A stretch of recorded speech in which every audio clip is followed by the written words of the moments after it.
ಶುಭೋದಯ, ನಮಸ್ಕಾರ, welcome to Yoyo Kannada.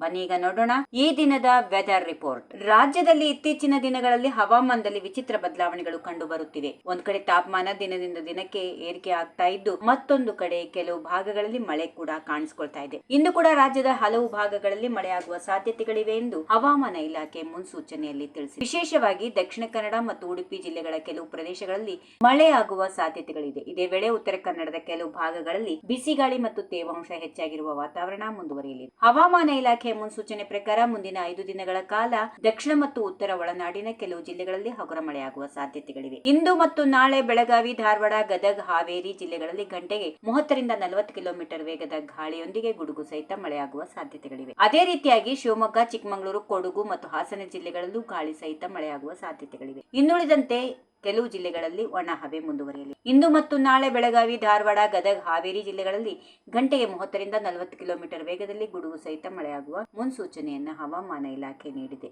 ಇನ್ನು ದಕ್ಷಿಣ ಒಳನಾಡಿನ ಶಿವಮೊಗ್ಗ, ಚಿಕ್ಕಮಗಳೂರು, ಕೊಡಗು, ಹಾಸನ ಜಿಲ್ಲೆಗಳಲ್ಲಿ 1 ಅಥವಾ 2 ಸ್ಥಳಗಳಲ್ಲಿ ಗಾಳಿ ಸಹಿತ ಮಳೆಯಾಗಬಹುದು. ಉಳಿದ ಜಿಲ್ಲೆಗಳಲ್ಲೂ ಒಣ ಹವೆ ಮುಂದುವರಿಯಲಿದೆ. ಕರಾವಳಿ ಕರ್ನಾಟಕದ ಉಡುಪಿ ಮತ್ತು ದಕ್ಷಿಣ ಕನ್ನಡ ಜಿಲ್ಲೆಗಳಲ್ಲಿ ಏಪ್ರಿಲ್ 22 ರಿಂದ 26ರವರೆಗೆ ಹಗುರ ಮಳೆಯಾಗುವ ಸಾಧ್ಯತೆಗಳಿವೆ. ಆದರೆ ಉತ್ತರ ಕನ್ನಡ ಜಿಲ್ಲೆಯಲ್ಲಿ ಬಿಸಿ ಮತ್ತು ತೇವಾಂಶ ಹೆಚ್ಚಾಗಿರಲಿದೆ.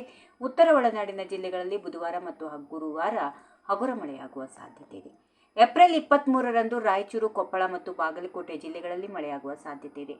ಇದೇ ದಿನ ಚಾಮರಾಜನಗರ, ಮೈಸೂರು, ಬಳ್ಳಾರಿ, ವಿಜಯನಗರ, ಚಿತ್ರದುರ್ಗ ಮತ್ತು ದಾವಣಗೆರೆ ಜಿಲ್ಲೆಗಳಲ್ಲೂ ಮಳೆಯ ಮುನ್ಸೂಚನೆ ನೀಡಲಾಗಿದೆ. ತಾಪಮಾನ ವಿಷಯಕ್ಕೆ ಬಂದರೆ ಕೆಲವು ಜಿಲ್ಲೆಗಳಲ್ಲಿ ಸ್ವಲ್ಪ ಇಳಿಕೆ ಕಂಡು ಬಂದಿದೆ. ಮಂಗಳವಾರ ರಾಯಚೂರಿನಲ್ಲಿ 40 ಡಿಗ್ರಿ ಸೆಲ್ಸಿಯಸ್ ತಾಪಮಾನ ದಾಖಲಾಗಿದೆ. ಈ ತಾಪಮಾನ ರಾಜ್ಯದಲ್ಲಿ ಅತ್ಯಧಿಕವಾಗಿದೆ.